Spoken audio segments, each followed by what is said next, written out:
বুধবার থেকে শুরু হতে যাওয়া আইসিসি চ্যাম্পিয়ন্স ট্রফি হতে যাচ্ছে প্রায় ৩০ বছরের মধ্যে প্রথম কোনো বহুদেশীয় ক্রিকেট টুর্নামেন্ট, যেটার আয়োজক পাকিস্তান। দক্ষিণ এশিয়ার এই দেশটি অস্থিতিশীলতার উদ্বেগ দূর করে পর্যটন ও বিনিয়োগের গন্তব্য হিসাবে এর উপর আস্থা ফিরিয়ে আনার আশা করছে। চ্যাম্পিয়ন্স ট্রফির জন্য লাহোর, করাচি, রাওয়ালপিন্ডি ও ইসলামাবাদে ২০,০০০-এর বেশি পুলিশ ও সেনা মোতায়েন করা হয়েছে। যেসব হোটেলে ক্রিকেটাররা থাকবেন এর গুরুত্বপূর্ণ রুটের ছাদে স্নাইপারও রয়েছে।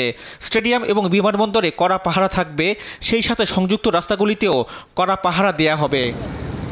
পাঞ্জাব পুলিশ জানিয়েছে, দুই শহর পাঞ্জাব ও করাচি জুড়ে প্রায় ১০,০০০ এআই চালিত ফেসিয়াল রিকগনিশন ক্যামেরা এবং অতিরিক্ত সিসিটিভি ক্যামেরা স্থাপন করা হয়েছে। করাচি পুলিশ জানিয়েছে যে তারা জরুরি অবস্থা মোকাবেলার জন্য একটি অতিরিক্ত সোয়াতের ইউনিট স্থাপন করেছে।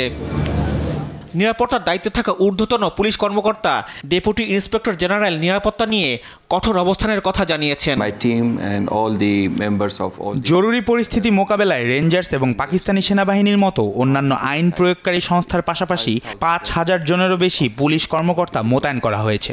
স্টেডিয়ামের ভেতরে এবং বাইরে ৪টি কমান্ড অ্যান্ড কন্ট্রোল সেন্টার স্থাপন করা হয়েছে। নিরাপত্তা ব্যবস্থা দিতে গিয়ে ট্রাফিক ব্যবস্থা যাতে ব্যাহত না হয় সেদিকেও নজর দিচ্ছেন বলে জানিয়েছেন পুলিশের এই ডিআইজি।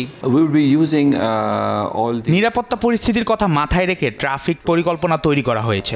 অতীতে আমরা দেখেছি, যখন আন্তর্জাতিক ক্রিকেটে পাকিস্তান এবং করাচিতে নতুনভাবে ফিরে এসেছিল, তখন স্টেডিয়ামের আশেপাশের সমস্ত রাস্তাও বন্ধ থাকত। এখন পরিস্থিতি ভিন্ন। স্টেডিয়ামের আশেপাশের অন্যান্য রাস্তা এবং ফ্লাইওভারগুলিতে যান চলাচল অব্যাহত থাকবে।